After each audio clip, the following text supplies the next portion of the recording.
t'as la cible, fiston, c'est bien.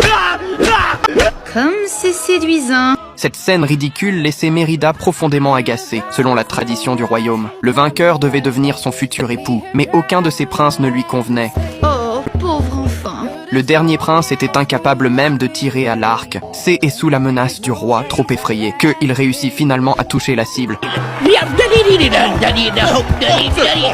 Profitez du spectacle. Pitié, quelle horreur. Mon fils est le meilleur. Je n'en reviens pas. Mérida se sentit impuissante et désespérée face à son destin. Alors elle entra sur le terrain, elle déchira avec force sa robe qui symbolisait les chaînes du destin, puis elle prit un arc, et devant tout le monde, elle tira sa première flèche, qui atteignit parfaitement le centre de la cible, déclarant ainsi que son talent ne pouvait être ignoré. Mais ses actes furent inacceptables pour la reine. Elle reprocha à Mérida d'avoir humilié les princes, mais Mérida ne répondit pas, et sous les regards choqués de la foule, elle banda à nouveau son arc.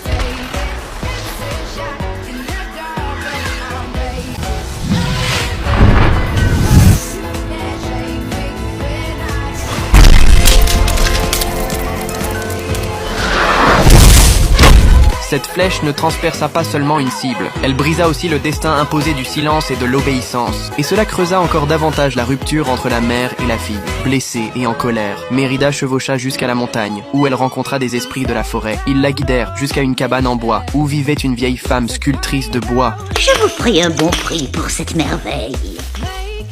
Votre balai! Il faisait le ménage tout seul. C'est ridicule. Le bois ne peut être imprégné de pouvoirs magiques. Je le sais, je suis une sculptrice sur bois. Oh, regardez un peu cette belle pièce, jeune fille. Elle a été travaillée dans un bois précieux, aussi dur que la pierre. Et il est empaillé. Arrêtez de me dévisager. Le corbeau vient de parler. C'est pas la seule chose que je sais faire. La la la la la la la la la. La sorcière, dont l'identité fut révélée, voulut chasser Mérida, mais elle refusa de laisser passer cette chance de changer son destin. Je les achète toutes. Qu'avez-vous dit? Toutes vos sculptures. Et comment comptez-vous payer tout cela, ma jolie? Mérida réussit à échanger une pièce d'argent contre un gâteau magique capable de changer la vie de sa mère. Je vous ferai livrer toutes vos sculptures d'ici une quinzaine de jours. Qu'est-ce qu'il fallait que je dise d'autre à propos du sort déjà? Avez-vous dit quelque chose à propos? Mérida offrit ce gâteau comme un cadeau de réconciliation, et sa mère le mangea, mais contre toute attente. Elle se sentit soudain mal après l'avoir mangé. Qu'est-ce qu'il y avait dans ce gâteau? Rien d'extraordinaire.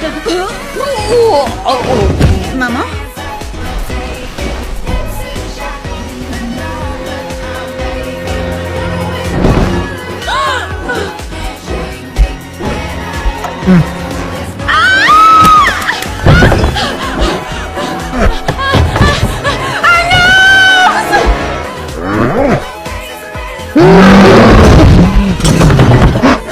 C'est alors que Mérida réalisa avec regret que la formule de la sorcière N était peut-être pas correcte. Ce n'est pas ma faute. Je ne lui ai pas demandé de vous transformer en ours. Je voulais seulement qu'il vous change. Vous...